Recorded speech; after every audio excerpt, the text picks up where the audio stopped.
Aquí tedes un dos xoguetes tradicionais galegos máis populares, o tiratacos ou estoque.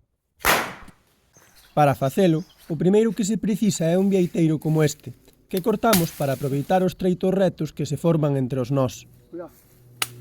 Cos nosos paus listos, compre agora buscar uns carballos novos cunhas polas como estas, que sexan retas e formen un ángulo obtuso na súa base. Para os balotes, poden apañarse diversos materiais, como sementes verdes de loureiro, mentrastes ou mesmo berza. Unha vez que temos todo preparado, comezamos serrando un pau de vieiteiro entre dous nós.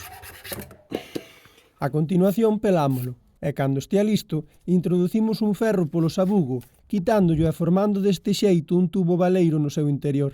Acto seguido recuperamos unha das nosas polas de carballo, asegurándonos de que entre con facilidade no tubo.